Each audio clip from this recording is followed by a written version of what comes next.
जो भक्ति करना चाहते हैं, मोक्ष कराना चाहते हैं, तो उनको इन सब नियमों को फॉलो करना पड़ेगा जो बताए जाते हैं, क्योंकि वो भक्ति में बाधक है। और जो भक्ति बाधक है आप उनको भी साथ लेकर चल रहे हो, तो आप ऐसा कर रहे हो जैसे किसी पशु के गल में लठ बांध दिया करते सा मोटा रस्से में गाल के। अब वो चल नहीं सकता उस स्पीड से जैसे उन्हें चलना चाहिए, चला गट्टियां पर लग गए। तो आप जी इन मर्यादाओं को पालन ना करके और भक्ति रूपी मार्ग पर चलने की चेष्टा करोगे, आप नहीं सफल हो सकते। तो इसलिए हमने ज्ञान के आधार से इन बुराइयों को, इन कुरीतियों को और सांसारिक परंपराओं को भी त्यागना पड़ेगा, तब हम इसमें सफल होंगे। फिर अपनी बड़ी स्पीड से चलेंगे।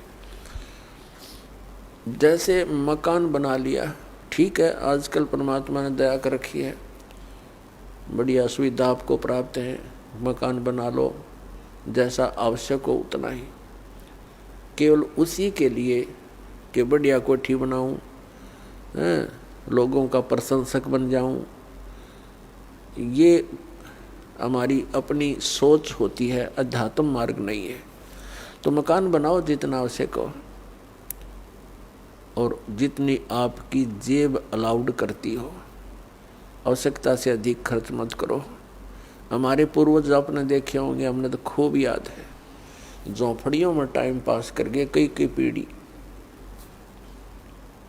उनका तो इतना काम है, एक चारपाई डालनी है आपने, चाहे 10 कमरों का मकान है आपका, एक कमरे में एक कोने में 3.5 बाई 3 बाई 7 फुट की जगह चाहिए आपने। घुटने तो घुड़िया तो मोकली है। कबीर साहब तक कहते हैं घर तो 3.5 हाथ और गढ़ा तो 4.25 है। कहे कबीर अधिका बना अधिका गहे, उसको नहीं विचार। ये मनुष्य की जो शरीर है 3.5 हाथ का होता है। परमात्मा कहते हैं आपने घर 3.5 हाथ की आवश्यकता है, घना बनाओ तो 4.25, अरे से फालतू बनावा है तो मूर्खता है तेरी।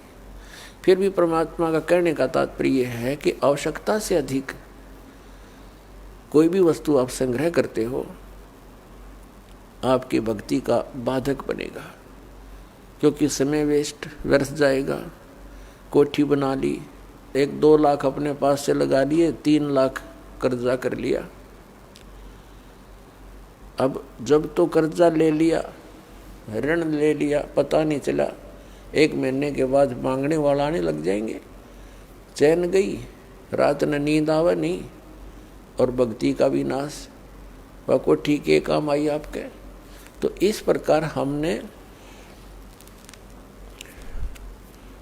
भक्ति मार्ग में जो बाधाएं हैं उनको त्यागना पड़ेगा।